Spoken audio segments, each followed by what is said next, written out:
Magandang araw sa lahat at maligayang pagdating sa channel na Kahulugan ng Panaginip. Ngayon ay pag-uusapan natin ang isang napakalakas at puno ng emosyon na panaginip. Ano ang ibig sabihin ng managinip tungkol sa suntok o pagsuntok? Saktan ng iba, masaktan, makita ang away o maramdaman ang pisikal na sakit sa panaginip. Ang suntok sa panaginip ay halos hindi literal.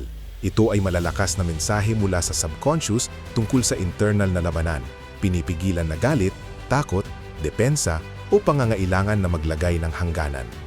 Sa pangkalahatan, ang panaginip na may suntok ay kumakatawan sa emosyonal na tensyon, naipon na frustrasyon, pakiramdam na inaatake, totoo man o naiisip, o pangangailangan na ipagtanggol ang sarili. Kung ikaw ang sumusuntok, madalas itong nagsasalita ng pinipigilan na galit o pangangailangan na ipakita ang sarili. Kung ikaw ang sinasaktan, sumasalamin ito sa kahinaan, takot na masugatan ng damdamin o pakiramdam na inaatake sa totoong buhay. Kung sobrang sakit, babala ito sa bukas na sugat. Kung hindi masakit o pakiramdam mong malakas ka, ipinapakita nito ang katatagan o pagiging empowered. Tingnan natin ang 5 karaniwang sitwasyon ng mas detalyado. Managinip na sinuntok mo ang isang tao ng may galit. Naglalabas ka ng malalakas na suntok at nararamdaman ang pagpapalaya o pagkakasala pagkatapos.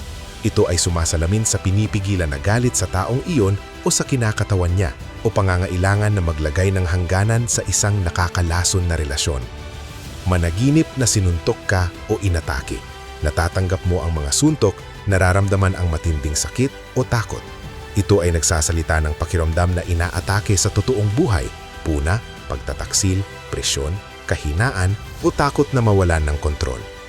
Managinip ng away na kasali ka. Sumusuntok ka at tinatamaan ka. May kaguluhan o karahasan. Ito ay sumisimbolo sa internal na labanan, dalawang bahagi ng sarili na naglalaban, o panlabas na tensyon, away, stress sa trabaho o pamilya. Managinip ng suntok pero hindi masakit o nakakapagtanggol ka ng maayos. Tinatamaan ka pero hindi mo nararamdaman ang sakit o nakakakontra ka ng malakas. Positibong mensahe, katatagan, pagiging empowered o pagtagumpayan ang isang labanan. Managinip na sinuntok mo ang isang tao pero pagkatapos ay nagsisi o nakukonsensya ka. Naglalabas ka ng galit sa pamamagitan ng suntok pero pagkatapos ay dumarating ang pagsisiya o takot sa bunga. Ito ay nagsasalita ng internal na labanan sa pagitan ng pagnanais na ilabas ang emosyon at takot na makasakit sa sarili o sa iba. Madalas itong senyales na kinakailangan mong maghanap ng malusog na paraan para ilabas ang galit.